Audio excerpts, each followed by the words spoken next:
오늘 읽은 6장 3절의 말씀을 보면 내가 아브라함과 이삭과 야곱에게 전능의 하나님으로 나타났으나 나의 이름을 여호와로는 그들에게 알리지 아니하였고, 즉 전능하신 하나님으로 아브라함과 이삭과 야곱에게 나타났지만은 여호와 하나님으로 나타나지 않으셨다고 말씀을 합니다. 그런데 사실 창세기 13장 4절의 말씀에 보면 이런 말씀이 나오죠. 한번 같이 읽어볼까요? 그가 처음으로 제단을 쌓은 곳이라 그가 거기서 여호와의 이름을 불렀더라. 아브라함이 그곳에 가나안 땅에 가서 처음 제단을 쌓고 어떻게 해요? 누구의 이름을 불렀다고요? 여호와의 이름을 불렀는데 왜 여호와로 알리지 아니하셨다고 말씀하셨을까? 하나님의 이름에는 여러 가지가 있습니다. 여호와만 아니라 엘로힘이라고 하는 보통 우리 하나님으로 번역을 하는라든지 여러 이름들이 있는데 그중 이 여호와라고 하는 이 이름은 이스라엘 백성들에게 있어서 특별한 의미가 있습니다. 그것은 언약, 약속을 하시고 그 약속을 이루시는 하나님. 그러니까 우리에게 그냥 무슨 관계가 있는지 잘 모르고 필요할 때 나타나셔서 말씀하시고 하는 어떤 먼 거리의 하나님이 아니라 우리의 삶에 깊이 개입하셨어요. 우리의 아픔을 아시고 그 아픔을 해결해 주시고 약속하시고 그 약속을 이루시는 하나님을 여호와 하나님이라고 부릅니다. 그래서 이스라엘 백성들이 여호와라고 할 때에 이 단어는 굉장한 의미가 있습니다. 원래는 이 여호와라고 하는 이름이 여호와가 아니고 야훼일 것이다 라고 이렇게 생각을 합니다. 그래서 공동번역, 이제 천주교인들도 쓰는 그 공동번역에는 여호와로 번역을 하지 않고 야훼라고 번역을 해 놓았습니다. 그 야훼께서 뭐 이렇게 한다 그렇게 번역을 한 그것이 아마 더 맞는 이름이 아닐까 생각하는데, 왜 그러면 이렇게 되어졌냐 하면 이 글자는 4개로 되어져 있습니다. 4개로 되어 있는데 이 하나님의 이름을 망령되이 읽지 말라고 그랬어요. 이스라엘 사람들은 하나님의 이름을 함부로 부르지를 못해요. 심지어 그 이름을 쓸 때 4글자를 테트라그람마 4글자를 쓸 때에도 세 붓을 써야 하고 그 하나님의 이름을 써야 될 서기관이 써야 될 그런 성경을 필사를 하다가 나오면 옷을 목욕을 하고 옷을 갈아입고 그리고 그 이름을 썼어요. 그러니까 하나님의 이름을 함부로 부를 수가 없죠. 오늘날 우리가 보면 하나님의 은혜로 하나님이 복 주셔서 참 은혜스러운 것 같은데 뭘 하면서 자기 욕심 차리면서 자기 이익을 하면서 하나님의 이름을 끌어다 붙이는, 어쩌면 하나님의 이름을 망령되이 일컫는 경우도 있어요. 그러나 이 유대인들은 하나님의 이름이 너무 두려웠어요. 함부로 이름을 부를 수가 없었고, 특히 중세시대 때 마소라 학파들이 이제 이 하나님의 이름을 나올 때에 그 하나님이라고 하는 야훼라고 하는 이름을 부르지 못하도록 거기다가 주님이라고 하는 아도나이라고 하는 그 모음부를 갖다 붙여 넣었어요. 이 4글자에다가. 그러다 보니까 그걸 그대로 읽으니까 뭐가 됐냐면 여호와가 되어진 거예요. 그래서 사실은 여호와라고 읽지를 않고 뭐라고 읽어야 되느냐면 아도나이, 그리고 주님 그렇게 하고 하나님 이름을 부를 수 없고 그냥 주님께서 이렇게 읽어요. 그래서 요즘 번역에, 영어 번역에서는 주로 보면은 이 야훼, 여호와라고 하는 지호바라고 하는 단어를 잘 안 쓰고 그냥 The Lord 이렇게 번역이 되어서 책으로 요즘 많이 나온 것을 볼 수가 있습니다. 그만큼 하나님은 어떻게 두려운다. 그러나 그 두려우신 하나님이 찾아오셔서 이제는 그들 삶 속에서 깊이 개입하시고 약속하신 것을 이루시고 하는 언약의 하나님이 바로 어떤 하나님이냐면 여호와 하나님입니다. 그래서 언약의 여호와라고 하는 제목으로 하나님 주신 말씀을 통해서 살펴볼 텐데요. 그럼 이 4글자, 이 여호와라고 하는 의미가 무엇인가? 이게 모세가 하나님 너 가서 이스라엘 백성들을 이집트에서 고생하고 있는데 건져내라라고 말할 때 내가 어떻게 갑니까? 그러면 너에게 나타났던 하나님 누구냐? 이름이 뭐냐고 물으면 뭐라고 대답할 거냐고 물었을 때 여호와라고 했는데 이 여호와라고 하는 이 말의 이름이 뭐냐면 스스로 존재하는 분이다. 그래서 I am who I am. 그렇지만은 그걸 좀 더 구체적으로 번역을 한다 그러면 I am he exists 라고 했어요. I am he who exists. 나는 스스로 존재하는 자, 나는 존재하는 자다라고 이렇게 번역하는 것이 더 맞다고 할 수가 있습니다. 어쨌든 이 언약의 여호와, 이 여호와 하나님이 함부로 이름을 부를 수 없었던 그 하나님이 우리에게 찾아오시는 하나님이라는 거예요. 그래서 언약의 여호와는 첫 번째 6절에 보니까 무거운 짐 밑에서 너희를 빼내며라고 했습니다. 그래서 다 같이 한번 따라합시다. 구원의 하나님. 예, 언약의 여호와는 구원하시는 하나님이세요. 무거운 짐 밑에서 빼내신다고 하는 이 말씀이 얼마나 실감 있는 말씀입니다. 고통 가운데 있는 자들을 건져주는, 이집트에서 너무나도 종살이하는 것이 힘들고 어려워서 그렇게도 찾지 아니하던 하나님을 향하여 부르짖으면서 좀 제발 살려달라고 부르짖는 그들에서 거기에서 빼내주시는 하나님. 그래서 이스라엘 백성들이 이집트에서 탈출을 해서 또 홍해가 가로막혀 있는데 이 홍해도 육지같이 건너게 하시는 그 하나님을 향하여 찬양하는 노래 가운데 이런 말씀이 있습니다. 출애굽기 15장 2절 3절의 말씀입니다. 우리 한번 같이 읽어볼까요? 여호와는 나의 힘이요 노래시며 나의 구원이시로다. 그는 나의 하나님이시니 그가 산 것이요 내 아버지의 하나님이시니 내가 그를 높이리로다. 여호와는 용사시니 여호와는 그의 이름이시로다. 여호와는 나의 힘이요 노래시며 나의 구원이 되신 하나님. 그래서 그 하나님을 찬양하는, 이것은 정말 고통 가운데 있다가 기도하고 주님의 은혜로 회복되어 사람만이 불러볼 수 있는 이 찬양이에요.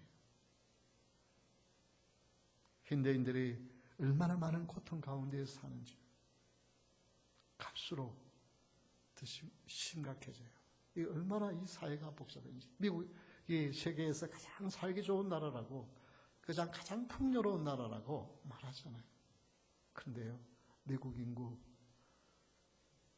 4분의 1 신경안정제를 먹어야 살아요. 밤에 잠을 자지 못하고 염려와 근심과 걱정 때문에.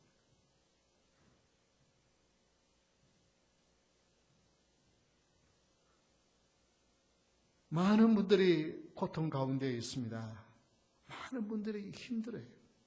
겉으로 보기에는 그냥 안정되게 행복하게 살 만한 조건들을 다 갖추었어요. 그런데 그분들의 마음이 너무 이 덴버에도요, 정말 태어날 때부터 엄청 부자인 금수저들이,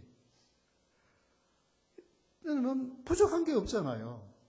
그런데 그 자녀들이 거의 대부분이 마약에 손을 대요. 왜? 공부를 할 필요가 없어. 열심히 노력할 필요가 없어. 부모가 물려준 재산 그거 평생 다 써도 다 못 쓰고 주고. 그러니 할 지혜가 없으니까. 그래서 마약에 손. 많은 아이들이 그 때문에 하루에 입원하는데 그냥 몇만 불씩 차지를 하는데도 거기 와서 그걸, 그러고 나서 또 괜찮으냐 하면 얼마 있으면 또 찾아온대.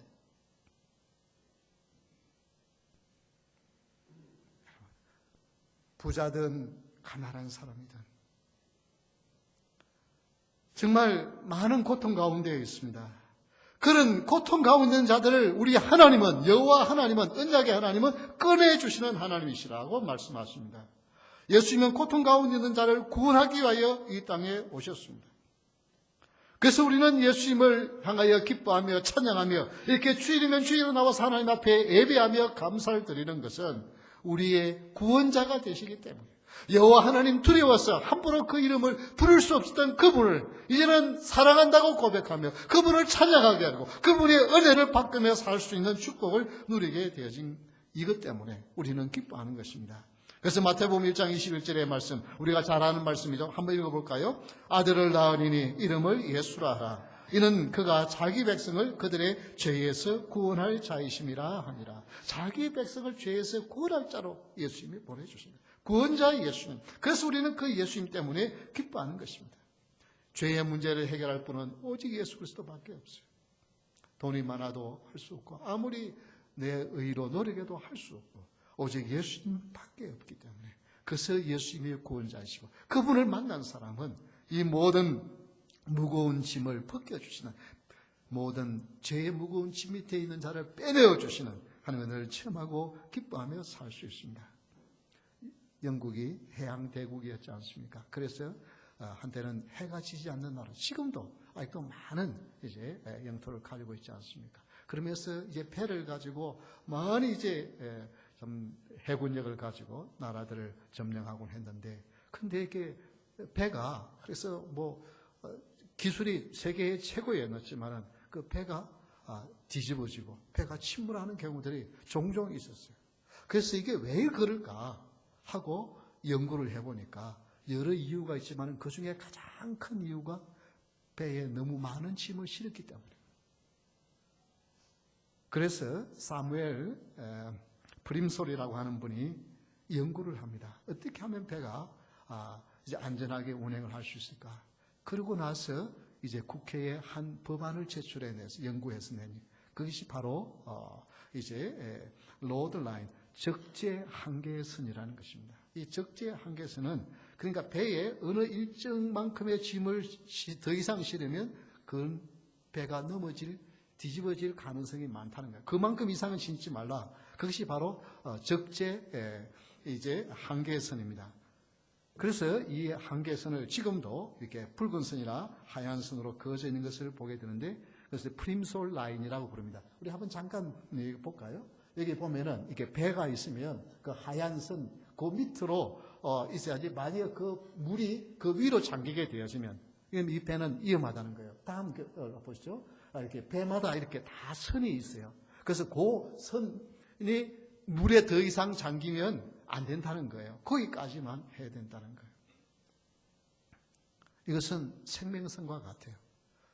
한국의 세월호가 저걸 바꿀 수는 없으니까 안에 수평을 잡는 물을 빼고 짐을 더 많이 실었을 것이라고 생각을 합니다. 아직 뭐 정확하게 확실하게는 나와 있지 않지만 그래서 뒤집어진 거예요. 이건 생명선과 같은 거예요. 우리의 삶에서도 이런 생명선이 있어요. 사람이 어지간한 거는 견뎌내요. 어지간히 힘들고 그하면 그래도 참아야지, 이겨내야지, 견뎌내야지. 그러지만은 그러나 어느 한계가 넘으면 더 이상 견디질 못하고 쓰러지는 거예요. 하나님은 그것을 아세요. 이스라엘 백성들이 더 이상 견딜 수 없다는 거예요. 그들의 신음소리로 하나님 앞에 부르짖을 때 그들을 건져내 주시는 하나님. 여러분 예수 그리스도를 여러분의 구세주로 믿으시죠? 그러면 여러분요, 너무 힘들다고 나는 못 견디겠다고 하지 마십시오. 우리 주님은 아세요. 그래서 감당할 시험만 허락해 주시는 하나님이세요. 지금 나는 너무 힘들지만은 하나님은 견뎌낼 수 있을 만큼 주신다고 했었고, 때가 되면 하나님이 우리를 건져줄 줄 믿고 믿음으로 인내하는 여러분 될 수 있기를 주님으로 축원합니다. 하나님은 구원의 하나님이세요. 여러분을 그냥 모른 채 내버려 두지 아니하시고 여러분의 시험 소리를 하나하나 들으시는 하나님이세요. 그래서 때가 되면 여러분을 인도해 가시는 하나님. 하나님 우리의 적재 한계선을 아시고 감당할 시험만 허락하시고 우리가 힘들 때 우리를 건져주시는 하나님이신 줄 믿으시기 바랍니다. 두 번째, 여호와 하나님은 너희를 내 백성으로 삼고 오라고 했습니다. 다 같이 한번 따라합시다. 백성으로 삼아주심. 하나님이 무거운 짐을 건져주시는, 구원해 주실 뿐만 아니라 뭐예요? 하나님의 백성으로, 하나님의 자녀로 삼아주신다는 거예요. 7절 말씀을 다시 한번 보겠습니다. 너희를 내 백성으로 삼고 나는 너희의 하나님이 되리니 나는 애굽 사람의 무거운 짐 밑에서 너희를 빼낸 너희의 하나님 여호와인 줄 너희가 알지라. 하나님은 이스라엘 백성들을 빼내셨어요. 하나님의 특별한 백성으로 삼아주셨어요. 이스라엘이 특별하기 때문에 하나님의 백성이 된 것이 아니라 하나님이 어떻게 하나님의 백성으로 삼아주셨기 때문에 특별한 백성이 된 줄 믿으시기 바랍니다. 우리가 무슨 특별한 사람이어서 하나님의 된 것이 아니라 하나님께서 선택하시기 때문에 우리는 특별한 자인 줄 믿으시기 바랍니다. 호세아서 2장 23절에 보면 이런 말씀이 나옵니다. 내가 나를 위하여 그를 이 땅에 심고 긍휼히 여김을 받지 못하였던 자를 긍휼히 여기며 내 백성 아니었던 자에게 향하여 이르기를 너는 내 백성이라 하리니 그들은 이르기를 주는 내 하나님이시라 하리라 하시니라. 하나님의 백성이 아니었던 자들을 불러서 하나님의 백성으로 삼아줘. 우리는 이방인에서 하나님의 축복의 공개 속에 들지 못했던 자들이었어. 그런데 하나님 우리를 불러서 뭐예요? 하나님의 백성으로 삼아주셨어. 그러니 우리는 하나님을 누구예요? 나의 하나님이라고 부를 수 있는 축복이 따라오게 되어진 것입니다. 이제 그러면 하나님의 백성은 하나님의 법을 따라 살아야만 합니다. 하나님의 백성이 되어졌는데 하나님의 법을 따라 살지 아니하면 하나님의 법에 따라 하나님이 징계하시고 때로는 하나님이 깨닫게 하기 위하여 훈련하시고 광야의 길을 걷게 하십니다. 요한계시록 18장 4절에 보면 이런 말씀이 나옵니다. 우리 한번 같이 읽어볼까요? 또 내가 들으니 하늘로부터 다른 음성이 나서 이르되 내 백성아 거기서 나와 그의 죄에 참여하지 말고 그가 받을 재앙들을 받지 말라. 하나님의 백성들은 하나님의 백성들답게 살아야 되는데 죄악 속에서 살면 어떻게 해요? 그 죄와 함께 망하게 되니까 거기에서 빨리 나오라고 말씀하는 것입니다. 우리 성도는 바로 그거예요. 하나님을 몰랐을 때 행했던 죄악들을 이제는 버리는 거예요. 하나님의 백성은 이제는 하나님의 법을 따라 사는 자인 것입니다.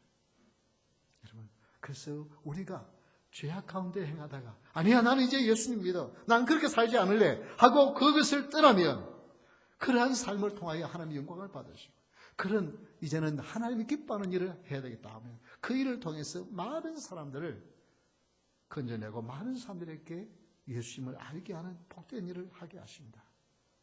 우리 타자를 배우신 분은 공병우 박사를 알 겁니다. 공병우 타자 있어요. 그분이 우리는 안과 의사예요. 미국에서 공부를 하고 한국에 가서 시각장애자들 위해서 이제 많은 일들을 하신 분입니다.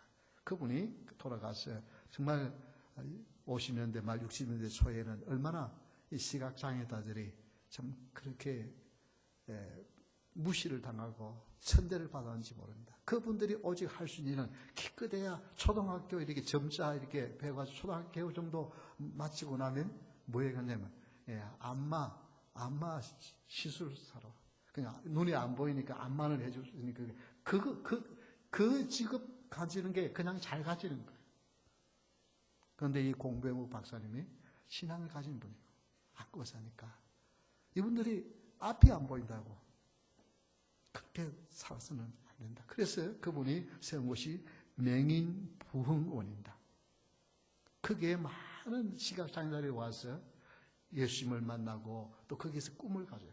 거기에 김정철이라고 하는 고려에 다니는 대학생이 예수님을 믿는 대학생이 이들을 위해서 봉사를 하면서 한 학생 전재경이라고 하는 학생이 옵니다. 그 이제 고등학교 학생인데 그냥 고등학교 중학교에서 고등학교만 가도 이 맹인으로서는 잘하는 거예요. 그런데 아니다. 너는 공부할 수 있다 하고 꿈을 심어줘요. 그래서 건국대에 들어갑니다. 시각장애자가 그 당시에 건국대 역사가에 들어가는 이런 데인데 그것만이 아닙니다. 또 거기에 왔던 한 중학생, 어린 학생 역시 시각장애자예요. 초등학교 다니다가 이제 축구공에 눈이 맞아가지고 그게 그냥 그 당시 제대로 치료를 못해서 시각장애자가 되어졌어요. 이분이 바로 강영우 씨입니다. 바로 전재경 씨가 그런 정말 예수님을 믿고 시각장애자도 공부를 할 수 있고 꿈을 가지겠다고 생각가지고 대학을 가니까 이 강영우 씨가 시각장애자도 대학 갈 수 있구나. 그리고 꿈을 가지고 공부를 하겠어. 그리고 미국을 갈라 그러니까 그 당시 의사가 외국에 유학을 갈라 그러면 소견서를 써요. 건강진단 해가지고 이 사람은 유학을 공부를 하는데 장애가 없다라고 써줘야 되는데 의사가 자기가 이거 뭐뭐 하는 거 잘 못 써주겠다. 왜? 분명히 앞에 안 보이니까 생활하기가 힘들고 어려울 텐데 장애가 없다고 써줄 수가 없다는 거예요. 그 당시만 해도 이렇게 장애와 질병을 구분하지 못했어. 그러나 그는 포기하셨냐고. 의사를 설득해서 내가 질병이 있는 게 앞이 안 보이는 것이 아니냐. 의사가 어떻게 그러냐 하고 결국은 이 소견서를 써가지고 미국에 왔어요. 어떻게 해요? 결국은 강명호 박사는 장애인 중에서 세계에 영향력 있는 100인 안에 들어갔잖아요. 클린턴 대통령 때 보좌관이 되잖아요. 한 사람, 공병호 박사가 꿈을 가시니까 수많은 사람이었고 한 대학생이 복음을 가지고 한 사람에게 꿈을 심어주니까 세계적인 인물들이 거기서 나오잖아요. 여러분, 우리는 이렇게 하나님의 백성으로서 하나님의 축복을 받은 자로서 이제는 단순히 어떤 무거운 짐에서 나를 건져주었다는 것만이 아니라 하나님의 백성으로서의 꿈을 가지고 하나님은 나를 위하여서 비전을 가지고 살아갈 수 있는 자가 되기를 주의 이름으로 축원합니다. 죄에서 건진함을 받은 그 정도에서 끝나는 것이 아니라 나는 그냥 단순히 하나님의 자녀가 되었다는 것만이 아니라 내가 꿈을 가지니까 그리고 하나님의 백성으로서 살아가니까 많은 사람들에게 비전을 주는 삶을 살게 되었습니다. 세 번째 언약의 요구는 그 땅을 너에게 주어 기업을 삼게 하리라. 다 같이 한번 따라합시다. 천국을 기업으로 주심. 천국을 기업으로 주심. 내가 아브라함과 이삭과 야곱에게 주기로 맹세한 땅으로 너희를 인도하고 그 땅을 너희에게 주어 기업을 삼게 하리라. 나는 여호와라 하셨다 하라. 여러분, 성도는 천국을 이미 소유하고 또 천국을 바라보며 사는 자입니다. 그렇기 때문에 이 땅에 사는 삶이 천국의 삶이 되어야 하는 것입니다. 우리가 이 땅의 삶이 이제는 하나님이 주시는 천국을 소유했다 그러니까 마치 세상의 모든 것을 다 가진, 특히 이제 천국이라 그러면서 예수 믿으면 천국을 시작되었다고 하는데 뭐 지금 돈도 없고 건강도 없고 이게 정말 천국이냐 그렇게 생각할 수 있습니다. 그런데요, 민수기 18장 20절의 말씀을 우리 한번 읽어볼까요? 다 같이 한번 읽겠습니다. 여호와께서 또 아론에게 이르시되 너는 이스라엘 자손의 땅에 기업도 없겠고 그들 중에 아무 분깃도 없을 것이나 내가 이스라엘 자손 중에 내 분깃이요 내 기업이니라. 하나님께서 아론과 그 자손들, 이 레위 자손들에게는 다른 각 지파들은 땅을 다 나누어 줬어. 그런데 이들에게는 땅을 안 나눠줘. 그리고는 하나님이 뭐라고 말씀하자면 내가 너의 기업이 된다. 하나님이 너의 기업이 될 것이다 라고 말씀하셨어요. 여러분, 이게 바로 성도의 삶입니다. 예수님은 믿는 그 순간 그 속에 하나님의 나라가 시작되는 천국이 시작되었습니다. 천국을 소유한 자입니다. 천국을 소유한 자는 땅의 모든 거 내가 가지고 싶은 거 다 가지면서 내가 누리고 싶은 거 다 누리면서 살 수 있다는 뜻이 아니라 뭐예요? 하나님이 나의 삶을 다스리고 나를 보호하기 시작하는 하나님의 자녀가 되어. 그래서 이런 사람은 그냥 세상에 것에 얼마나 가졌느냐, 얼마나 없느냐 그렇게 중요하지 않아요. 하나님이 나의 기업이 되시니까 하나님이 나의 삶을 인도해 주시고 나를 축복해 주신다는 그 확신 가운데 살아가는 사람, 이 사람이 진정한 천국 생활을 하는 사람이고, 이런 사람은 이 세상에 살아가는 삶의 자세가 달라집니다. 힘이 들어도 인내하고 견뎌냅니다. 그래서 히브리서 6장 14절 15절에 이런 말씀이 나옵니다. 이르시되 내가 반드시 너에게 복주고 복주며 너를 번성하게 하고 번성하리라 하셨더니 그가 이같이 오래 참아 약속을 받았느니. 하나님이 복을 주고 두 번이나 거듭했어요. 또 번성하게 하고 번성하게 한다고 했는데 아브라함에게는 어땠어요? 100세가 될 때까지 아들 한 명 하나님이 안 주셨어요. 약속한 친아들 안 주셨어요. 그래도 어떻게 해요? 끝까지 믿고 인내하고 기다리니까 이삭을 주셨고 그를 통하여 하나님의 놀라운 역사와 일을 행하셨습니다. 바로 그것입니다. 성도는 이 땅에 사는 동안에 뭐 예수 믿고 나면 하루아침에 뭐라도 좀 좋은 일이 일어나고 그냥 뭐든 안 되던 것들이 하루아침에 다 잘 되고 참 그러면 얼마나 좋겠어요. 그런데 끝까지 나의 기업이 되시는 하나님을 믿고 나가면 그 삶에서 하나님의 영광이 나타나고 하나님의 열매가 일어나는 줄 믿으시기 바랍니다. 평양에 과부 16살 때 과부가 되어진 백선영이라고 하는 분이 계십니다. 이분은 예수님을 잘 믿는 분이었는데 16살 때 그만 과부가 되어져서 남편이 돌아가면서 자식도 한 명도 없어요. 근데 이 집이 부잣집이었는데 이분이 믿음을 가지고 그래서 북한의 교회나 이제 학교를 세우는데 이분의 많은 도움을 받아요.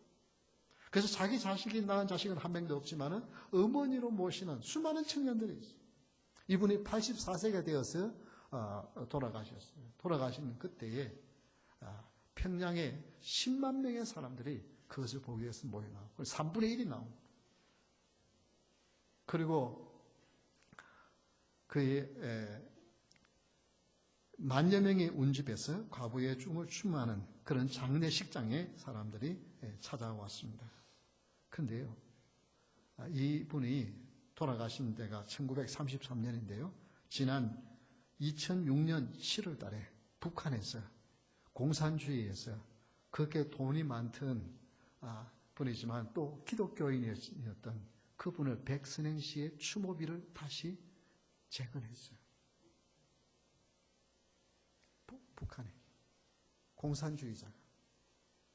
공산주의자도 이 사람이 정말 선한 일을 많이 행했다고 추모비를 세워줄 정도로 그런 기독교인이. 이게 지금 뭘 말합니까? 그분이 하는 말이 있습니다. 돈이란 써야 돈값을 한다. 쓰지 않은 돈을 모아서 무엇에 쓰려고 하는가? 돈을 버는 것은 결코 쉬운 일이 아닙니다. 정말 노력해서 수고해서 땀을 흘려야만 불고 쓰고 싶은 것 쓰지 않아야만 모여질 수 있습니다. 그러나 그것을 가지고 천국을 바라보면서 사는 사람, 천국을 기업으로 가진 사람은 그거 쌓아놓지만 있지 않냐. 선한 곳에 귀하게 사용하다가 가는 자인 줄 믿으시기 바랍니다. 이게 성도예요. 이게 성도. 세상 사람들은 그래도 자기를 위해서라도 좀 쓰는 사람은 좀 나은 사람이에요. 자기를 위해서도 못 쓰고 모아서 자녀들께 주다가 그 자녀들이 사이에 의가 상해져요. 왜냐하면 똑같이 나누어줘도 마음 상해. 왜? 아니 내가 부모님 더 많이 섬겼는데 근데 왜 나에게 많이 줘야 되나 적게 준다고 생각하는 거고요. 또 차별나게 주면요. 왜 자식 차별하느냐고 그러고요. 그러니까 똑같이 나누어줘도 또 차별나게 나누어줘도 그것 때문에 자식들은 문제가 생겨요. 그것 때문에 자식들은 그것 때문에 오히려 정상적인 삶을 못 살게 되어지는 그런 장애로 만들어요. 그것 의지하는 사람으로 만들어요. 자기가 수고해서 수고한 것으로 많이 진정한 가치를 알고 있어요. 그래서 여러분 열심히 수고한 것들을 가지고 정말 나만을 위하여 상하지 않냐고 하나님의 나라, 하나님의 기업을 위해서 귀하게 쓸 수 있는 정말 선한 곳에 주의 이름으로 쓰는 일을 귀중하게 여깁니다. 이것이 많은 것이 있어서가 아니라 작은 것이다. 근데 우리 교회에 좀 젊은이들, 주일학교 학생들이 좀 늘어났으면 좋겠죠. 그런 꿈이 있죠? 그러면 내가 한 달에 한 50불이라도 좀 이런 장학기금으로 모아가지고 이거 몇 사람이 모으면 학생들에게, 어려운 학생들에게 장학금을 주고 이렇게 하면 그렇잖아요? 하나님께서 우리 교회에 젊은이들, 어린이들 안 보내주시겠어요? 그냥 말로만 아이들에게 이렇게 관심을 가지고 한다고 기도한다고 되는 것이 아니에요. 내가 정말 하나님의 수고한 것 가지고 나에게 주신 것을 가지고 나는 천국을 바라보면서 사는 자에게 정말 내가 이 땅에서 천국의 보물을 쌓아가면서 사는가? 그 땅을 하나님이 나에게 기업으로 주시는, 천국을 나에게 기업으로 주시니까 나는 거기에 소망을 두고 사는 사람처럼 내가 이 땅에서 살고 있느냐? 이런 비전들을 가지고 정말 여러분 귀하게 사용하였어요. 우리가 삶을 끝났을 때에 값진 인생을 살았다고. 저분은 천국을 소유한 자답게 정말 천국에 소망을 두고 산 사람이라고. 심지어 공산주의라도 이 백선행시를 그냥 무시하지 못하고 그분의 선행을 기리기 위하여 오랜 세월이 지난 후에 지난 2006년 7월에 기념비를 다시 재건하는 것. 이런 삶을 산다고 한다면 우리 하나님께서 우리를 통하여 하나님의 나라가 더 확장되어지게 될 줄 믿습니다. 우리 다 같이 일어서서 찬양하겠습니다.